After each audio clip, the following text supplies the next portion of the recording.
Vamos a buscar capítulo 24 de Isaías. Nuestro estudio hoy será esta porción desde capítulo 24 hasta 27. Y ya hemos observado que la profecía de Isaías nos enseña, nos ayuda a aprender y comprender cómo es que Dios gobierna en las naciones del mundo.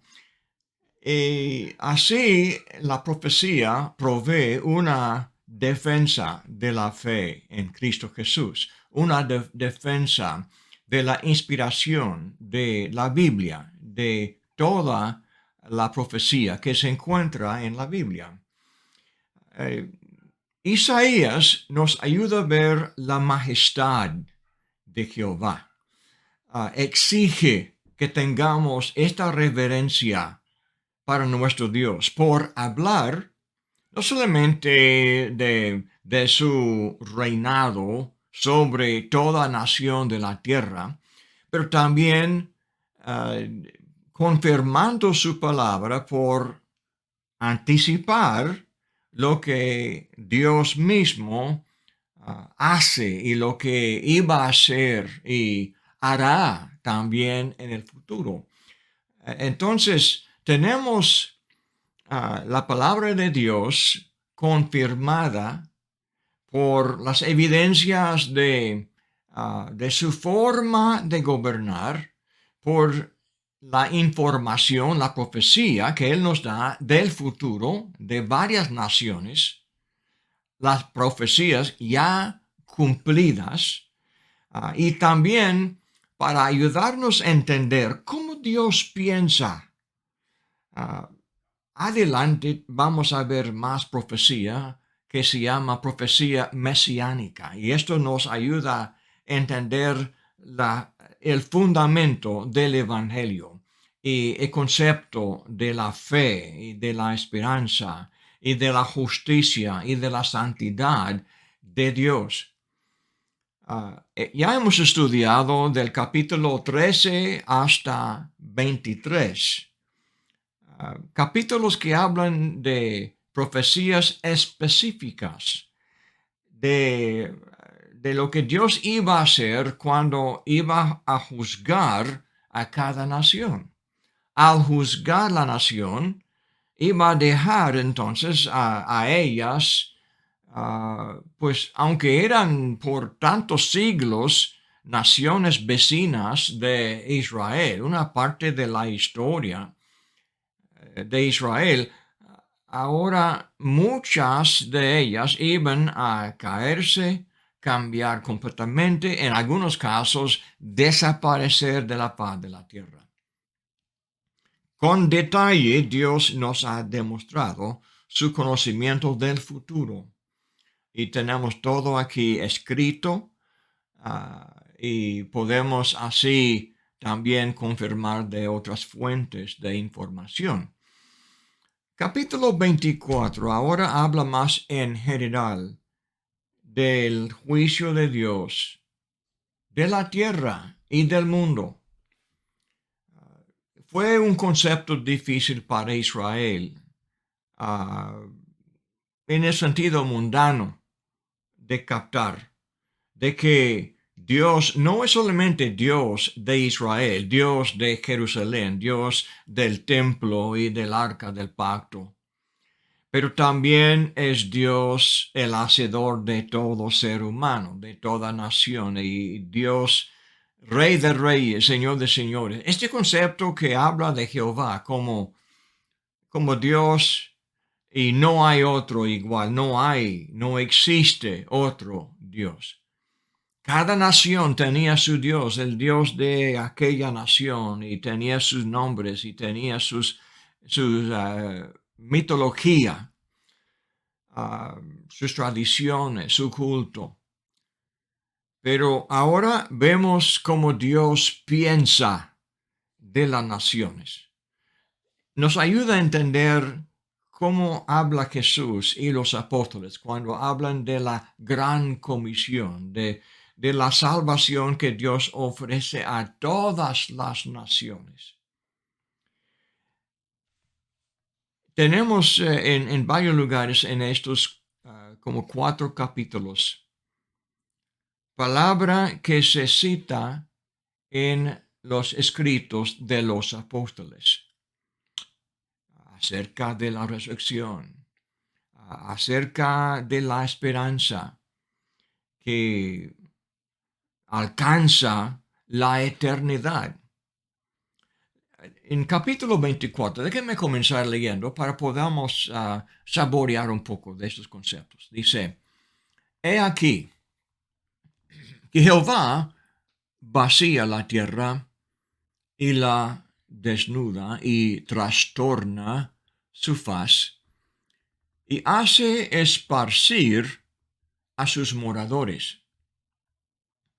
Y sucederá así como al pueblo, también al sacerdote, como al siervo, así a su amo, como a la criada, a su amada, como al que compra, al que vende, como al que presta, al que toma prestado, como al que da al logro, así al que lo recibe. En cada cultura hay un orden. Hay los ricos y los pobres. Hay castas de varios niveles. Hay amos y los esclavos.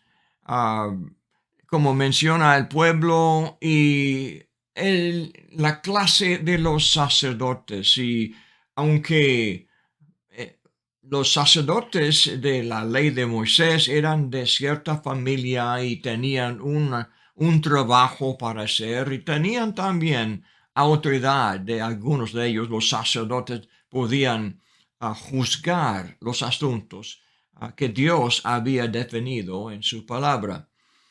Pero por eso había siempre una estima que pertenecía solamente a los sacerdotes y a los demás no tenían igual rango en la vida.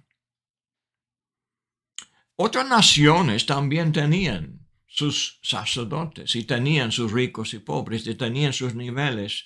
Y es como en el país de India actualmente. Tenían un sistema de casta y el hombre de baja casta no podía no podía casarse con la mujer de alta casta o de alta clase y no hubo manera para cambiar eso. Y esto servía y ha servido de un impedimento para el evangelio a veces. Como aquí en Alabama, hay gente que han pasado generaciones en cierta iglesia, están bien encerrados en esta cultura y es muy difícil de cambiar o de convencer a una persona a escuchar la verdad tal vez que podía o que puede corregir los errores de ellos. Es un problema y siempre ha sido así. En los días de Isaías, en ciertas naciones, tenían sus malas costumbres bien arraigados en la cultura de ellos, con la fortaleza de la falsa religión de cada uno. Pero todo estaba cambiando con esta guerra que comenzó los asirios entrando en cada nación, conquistando cada nación, cada ciudad y no solamente matando a varios jóvenes, pero también llevando cautivos a miles y miles de los sobrevivientes, llevándoles a otro lugar. Toda la cultura estaba destruida. Entonces, si había amo y esclavo, entonces todo está igual. Los dos están encadenados, caminando lado a lado. ¿Quién es el amo? ¿Quién es el esclavo? No hay. ¿Quién es de alta clase? ¿Quién es de baja clase? No hay. Todo está derrotado, todo el sistema cambiado. ¿Y cómo será la nueva vida en la tierra ajena? Serían, entonces, presos de alguna manera, pero no quedó así. Ellos tenían que comenzar una nueva vida en una tierra ajena, cultura ajena. Lo que Dios hizo así es vació la tierra de sus moradores y les llevó a otro lugar. Entonces, esto sería drástico, un cambio drástico. Y ¿cómo fue? Es el poder de Jehová que cambió lo que no se podía cambiar. Las guerras dirigidas por el Hacedor del hombre, el Señor de señores, el Rey de reyes, Dios en el cielo. Vemos que todo está cambiado. La forma de hablar de Isaías refleja con anticipación este cambio.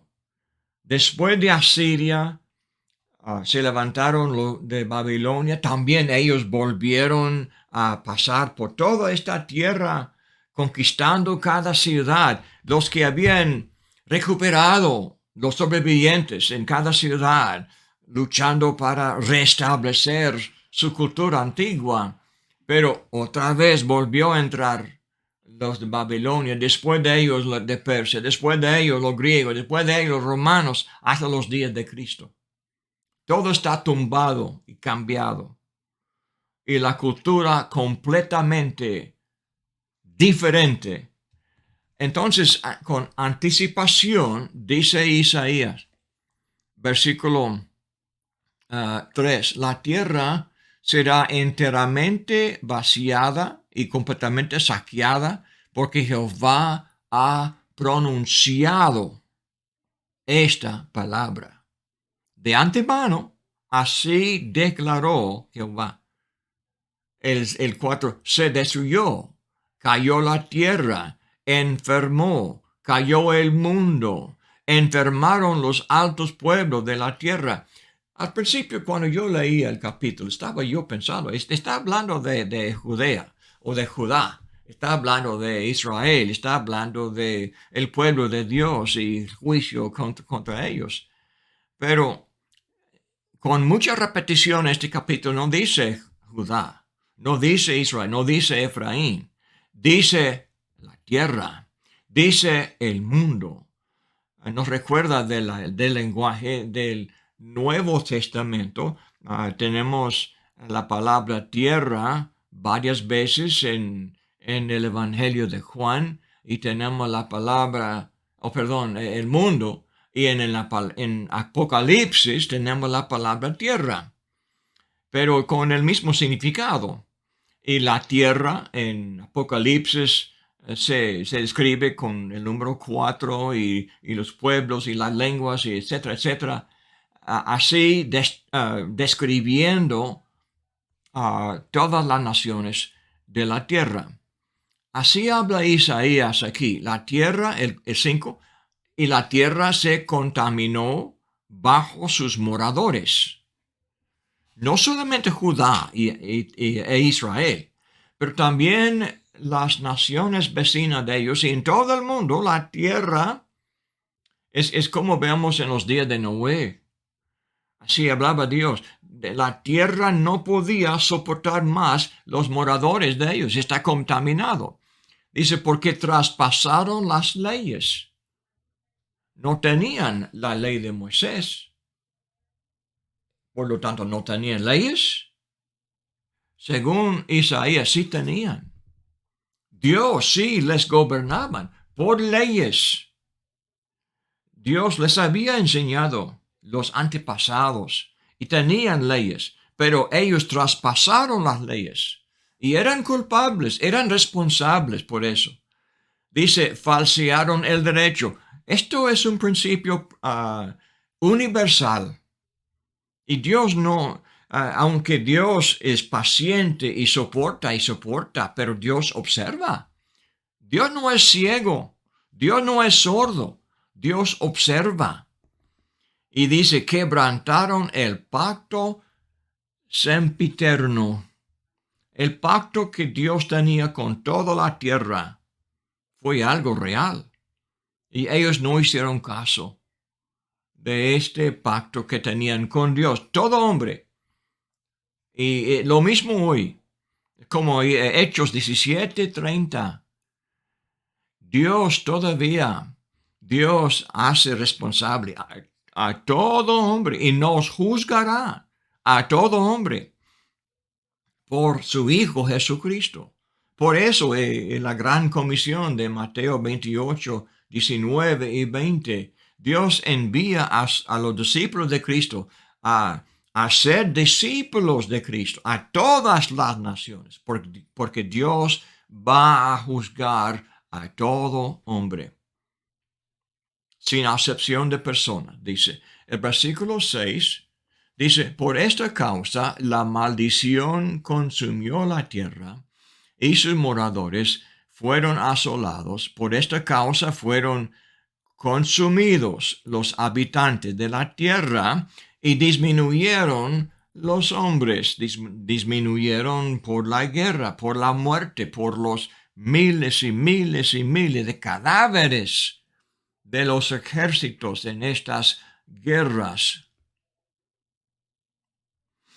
Se perdió el vino. Ahora entramos en versículo del 7 hasta el 13, hablando del efecto de la guerra, del juicio de Dios, del castigo de Dios, porque Dios no es solamente cuestión de entrar con soldados, con espada, con escudo y así afligir una nación.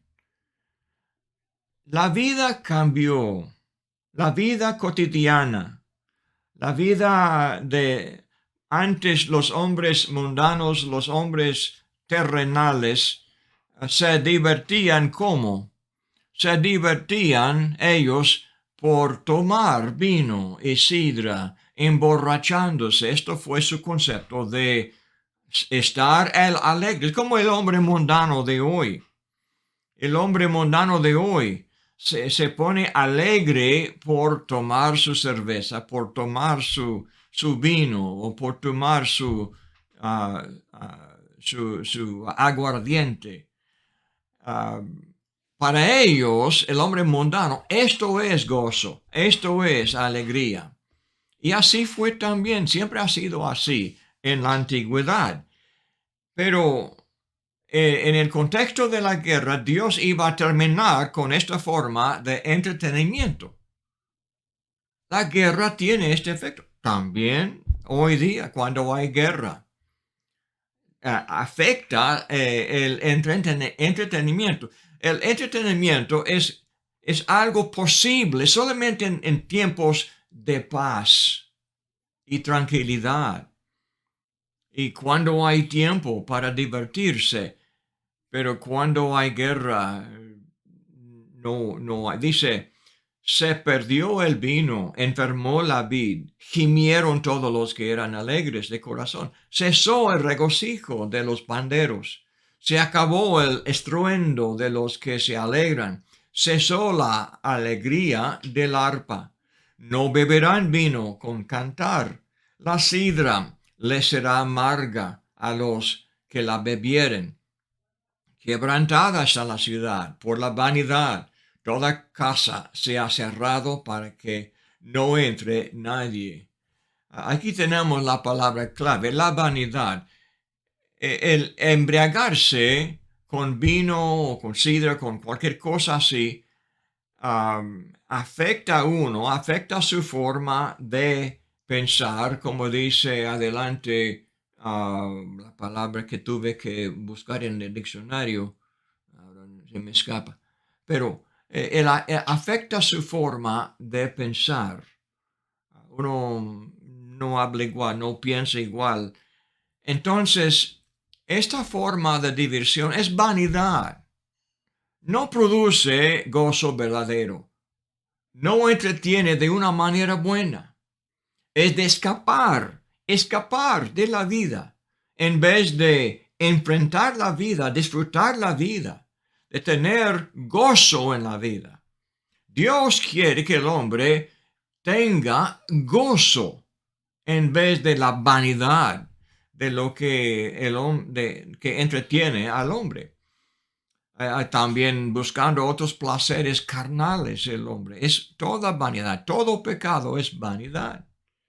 El versículo 11 sigue, hay clamores por falta de vino en las calles, todo gozo se oscureció, se desterró la alegría de la tierra. La ciudad quedó desolada y con ruina fue derribada la puerta, porque así será en medio de la tierra, en medio de los pueblos, como olivo sacudido, como rebuscos después de la vendimia. Ahora, el efecto de perder esta clase de vanidad, de alegría, de estar juzgado por la mano de Jehová. Dios y su ira es limpia y es justa y es santa. Entonces el efecto no hace a los hombres peores. No deja la cultura lastimada, mejora. Dice, estos, ¿ok? ¿Quiénes son estos? Son los juzgados por Dios. Dice, estos alzarán su voz, cantarán gozosos por la grandeza de Dios.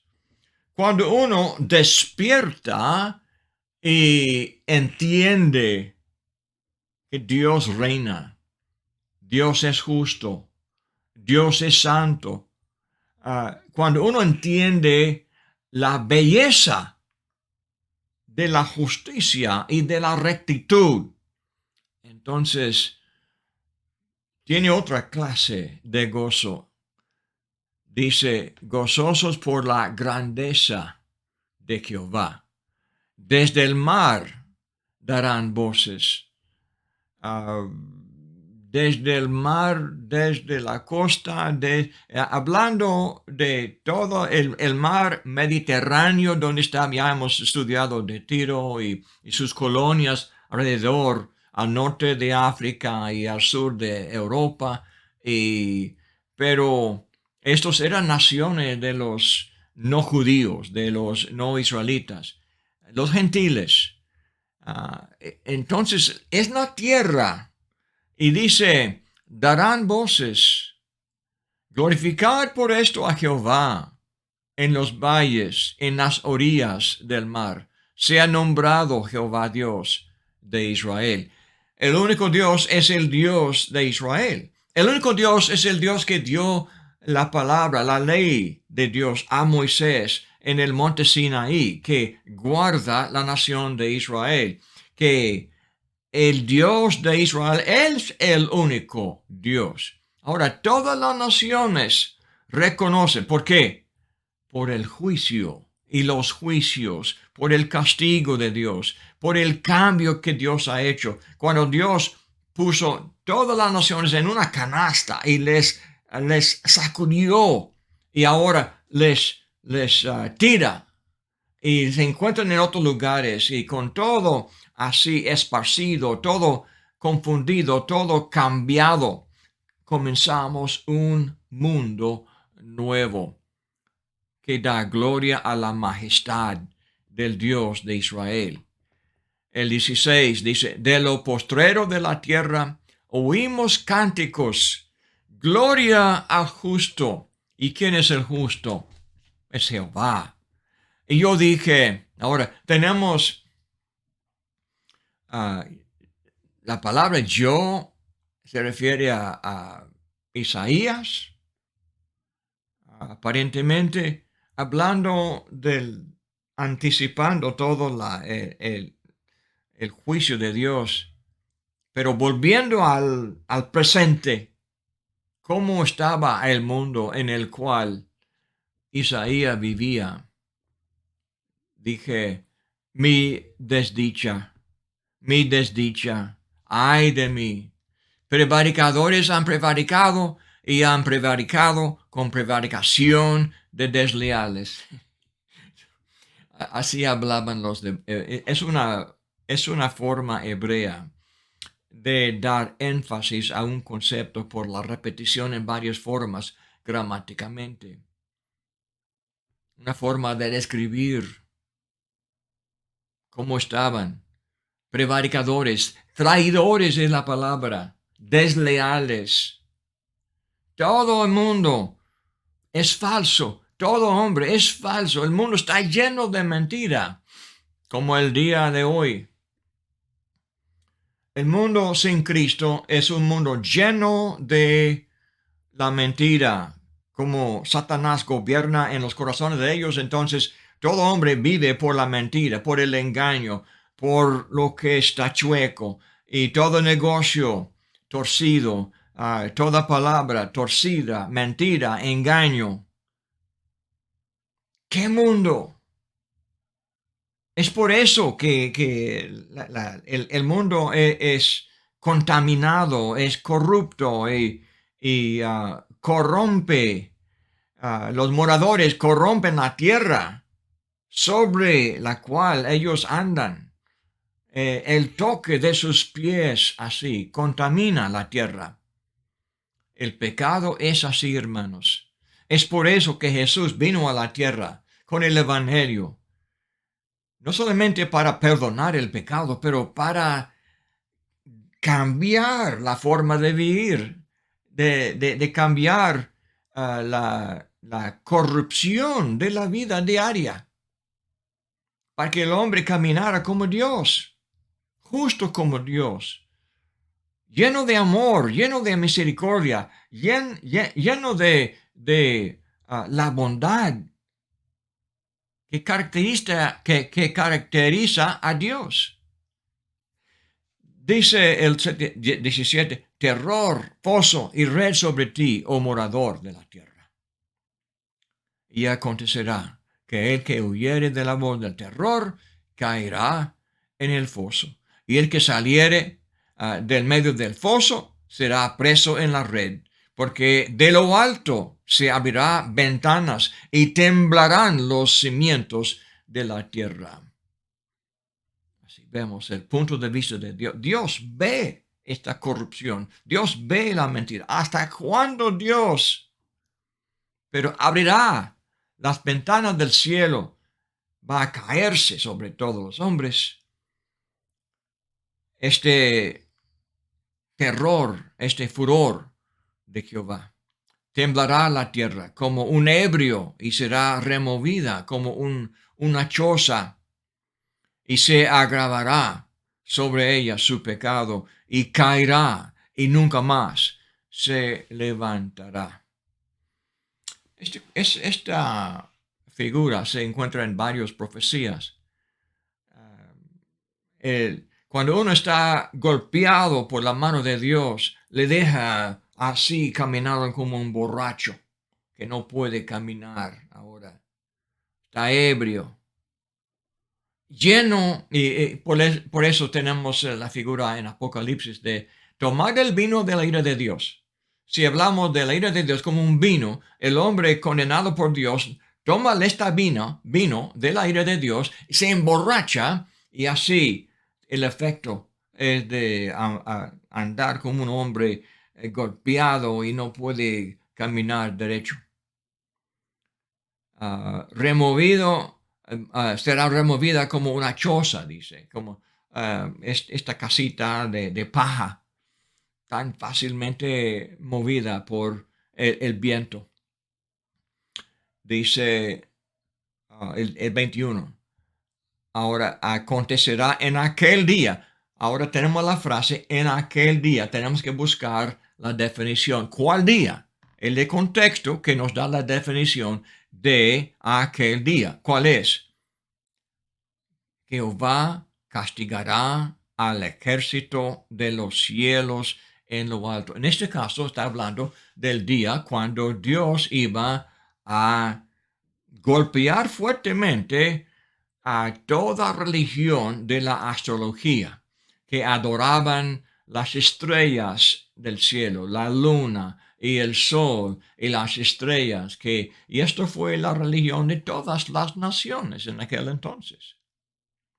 Y la astrología no ha desaparecido. Todavía tenemos gente que busca su horóscopo, que busca el consejo de supuestamente de los dioses uh, de las estrellas. Pero dice, Jehová castigará al ejército de los cielos en lo alto y a los reyes de la tierra sobre la tierra.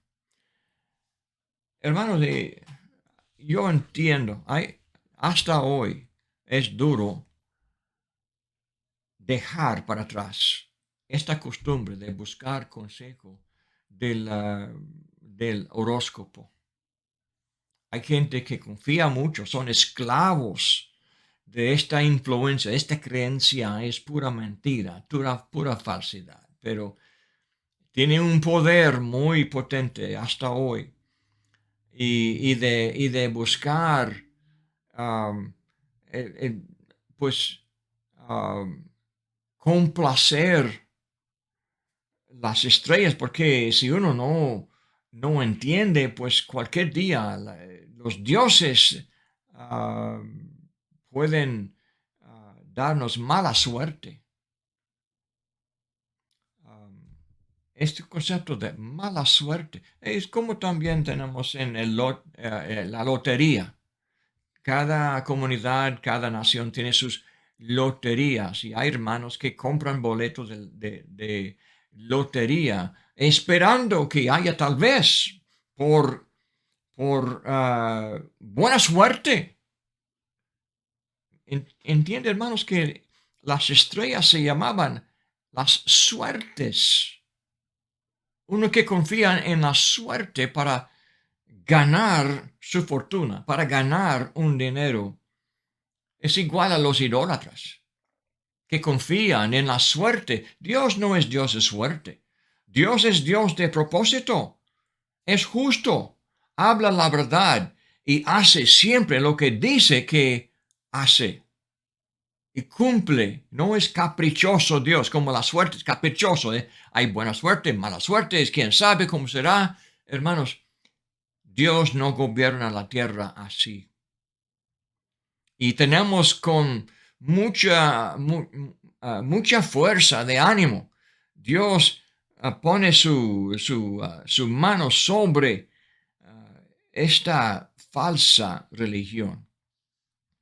El 22, y serán amontonados como se amontona a los encarcelados en mazmorra, y en prisión quedarán encerrados y serán castigados después de muchos días.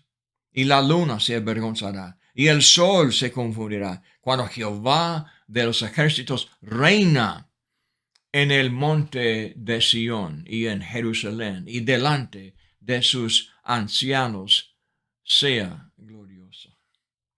Qué bello, ¿verdad? De ver a Jehová en su lugar de poder y de influencia, de soberanía, de majestad. Entonces comienza un cántico que Isaías ofrece a Jehová. Y en este cántico tenemos también profecía, anticipación de algo muy bello adelante. Versículo 1 dice, Jehová, tú eres mi Dios, te exaltaré, alabaré tu nombre, porque has hecho maravillas. Has hecho maravillas. Te exaltaré, alabaré porque has hecho maravillas. Ya hemos leído desde capítulo 13 hasta ahora de las maravillas que ha hecho Jehová, aunque en esos capítulos son del futuro. Pero al haber hecho estas maravillas, esto será el cántico de los hombres. Al observar el poder de Jehová, cambiando toda la fábrica de la vida, usando estos poderes de la antigüedad. Dice, tus consejos son verdad y firmeza. El punto de todo es que cuando Dios habla, se cumpla. Ya está hecho. Así hablan los profetas. Dios dijo que iba a hacer algo en el futuro y después habla ya hecho. ¿Por qué? No hay manera para cambiar. Cuando Dios declara algo, pasará. Esto nos da a nosotros, hermanos, mucha confianza, mucha esperanza. ¿Qué dijo Dios por medio de Jesús? Dijo que habrá día de resurrección de los muertos. Habrá. Dios declaró. Cuando Dios habla, así será. Así es su ley, así es su evangelio. El gran poder que nos salva del pecado, que nos juzgará. Cada palabra de Jesús es la verdad. Por eso Jesús usó la palabra verdad tanto en Juan, por ejemplo, el Evangelio de Juan. Conoceréis la verdad y la verdad os hará libres. Pero adelante vemos que el padre de los rebeldes, de los incrédulos, es Satanás. Y es padre de mentira. Es padre de engaño. Todo el mundo es gobernado por el poder de la mentira. Pero arriba de la mentira está la realidad. Está la verdad de Cristo. Y en la palabra verdad tenemos la raíz de la palabra creer en el hebreo, en la lengua hebrea. Hemos hecho este punto en otros estudios, en Habacuc 2:4. También se cita en Romanos 1:16-17. Somos salvos por la fe, conforme a lo que dijo Habacuc 2:4. Esta fe se encuentra aquí, en la palabra firmeza. La palabra verdad y la palabra firmeza expresan el concepto del evangelio que nos salva. Cada palabra de Jesús es verdad. La vida nueva, cuando nacemos de nuevo, cuando despojamos del viejo hombre y nos vestimos del nuevo hombre, entramos en esta nueva vida, esta vida de renacer, el nuevo hombre, entonces refleja el arrepentimiento de la predicación de Jesús y de Juan el Bautista. El arrepentimiento que también predicó Pedro en el día de Pentecostés. La nueva vida es la vida de verdad, de fidelidad a Dios. Esto es de andar por fe y ser salvo por la fe. Porque la nueva vida es lo que nos salva. Nos perdona y nos da nueva forma de vivir. Y la palabra firmeza anticipa la palabra esperanza. Y aquí en Isaías tenemos la palabra confiando en Jehová, confiar en Jehová. Es de esperar en Él, esperar. Dios habló. Su palabra es firme. Dios no puede mentir. Cuando Dios juró a Abraham en cuanto a la promesa acerca del evangelio que tenemos en Cristo, nos dio dos maneras para confiar en Él o esperar en Él. andar por fe en Él.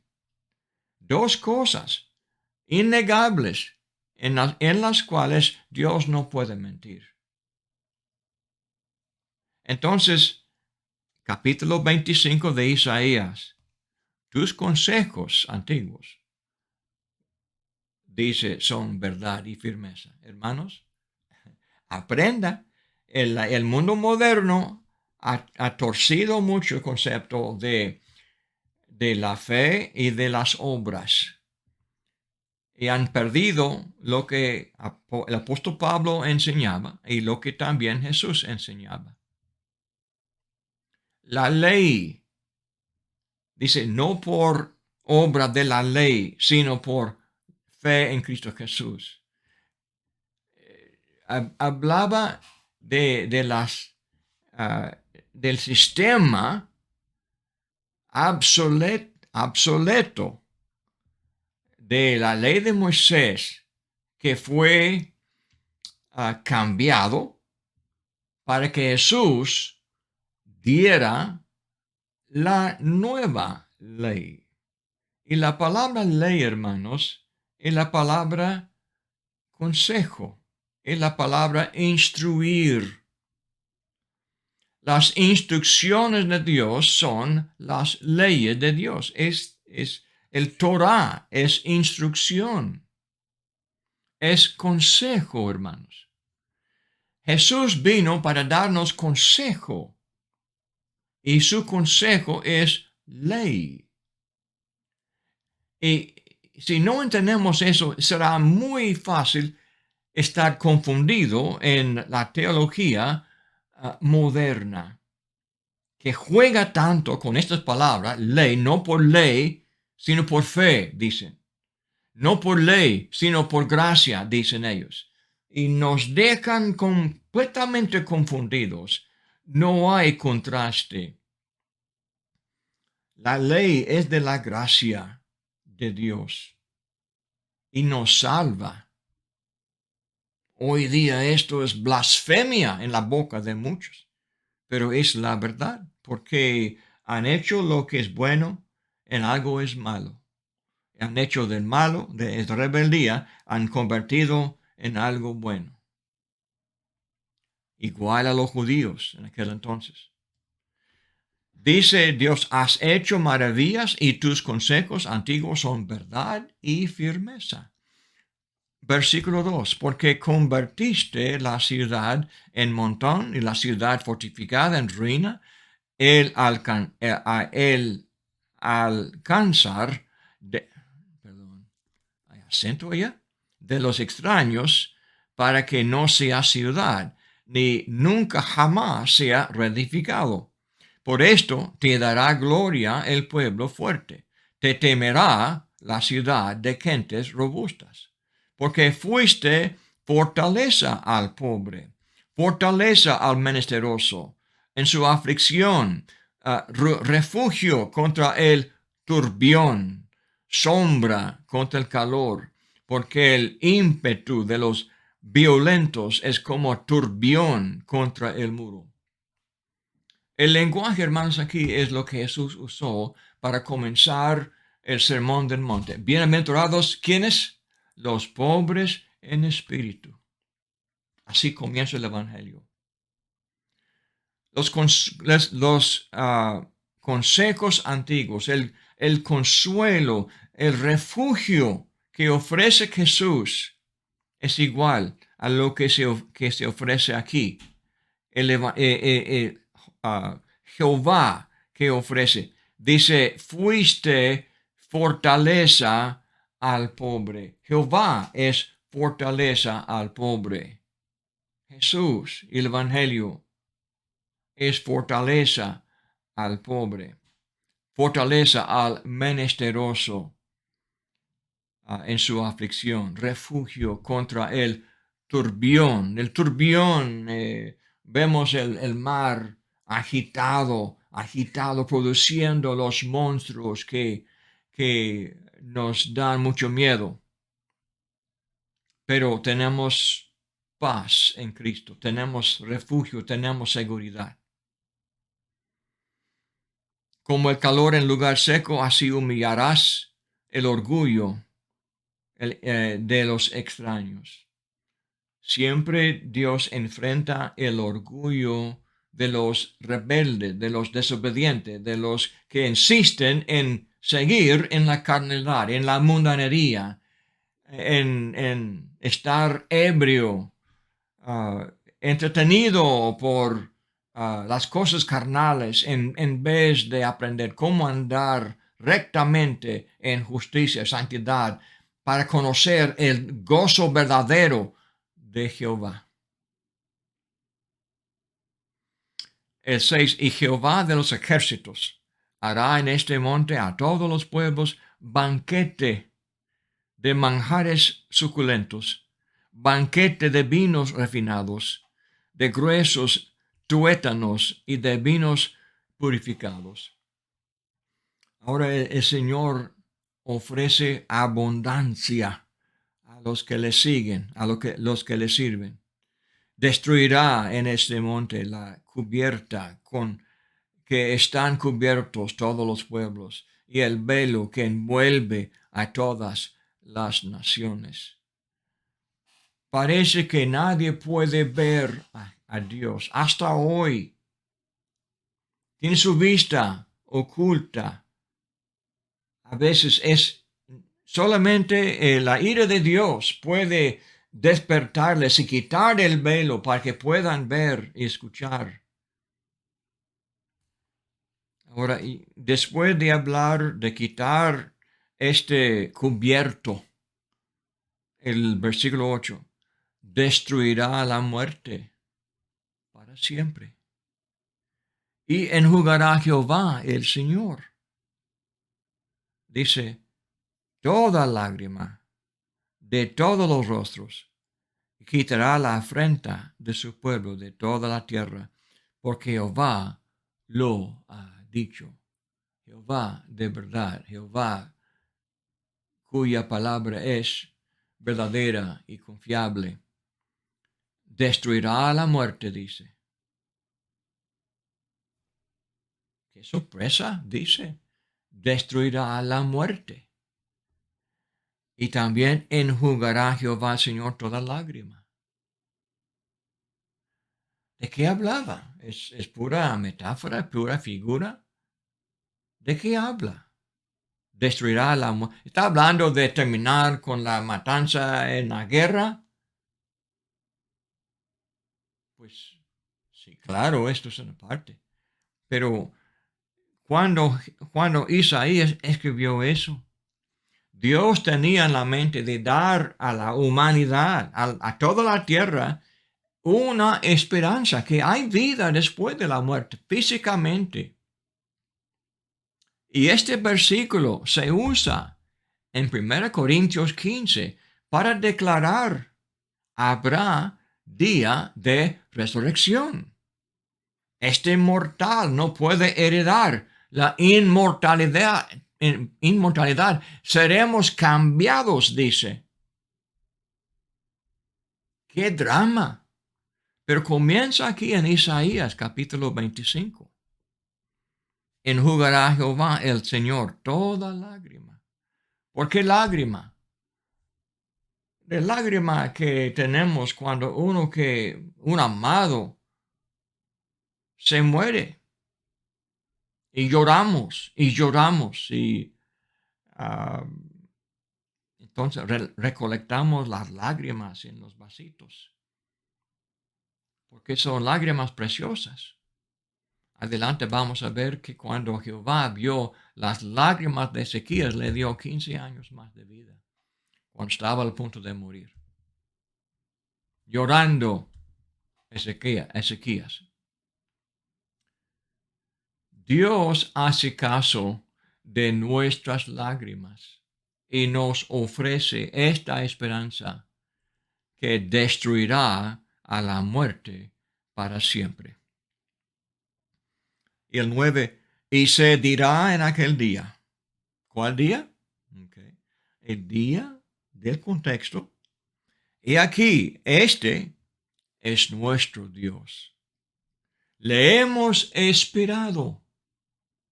Que aquí tenemos el concepto de todo consejo de Dios es verdad y firmeza. Ahora, le hemos esperado. Filipenses 3:20, anticipamos la llegada de Jesús, esperamos su llegada, que nos va a transformar este cuerpo de nuestra humillación en algo glorioso. Así habla. Dice, y nos salvará. La salvación en mucho contexto es la salvación de las guerras y de la amenaza de los enemigos. Pero esta salvación está en el contexto de destruirá la muerte. Y enjugará Jehová, el Señor, toda lágrima. Este es Jehová, a quien hemos esperado. Nos gozaremos y nos alegraremos en su salvación. En este caso, no solamente la salvación del alma, pero también del cuerpo. Porque la mano de Jehová reposará en este monte, pero Moab será hollado en su mismo sitio, como es hollada la paja en el muladar. Moab, símbolo de los enemigos, siempre buscando manera para afligir al pueblo de Dios. Y extenderá su mano por en medio de él, como la extiende el nadador para nadar. Okay. Extiende y abatirá su soberbia y la destreza de sus manos y abatirá la fortaleza de tus altos muros y dice, la humillará y la echará a tierra hasta el polvo. En aquel día, comienza el capítulo 26, cantarán este cántico en tierra de Judá.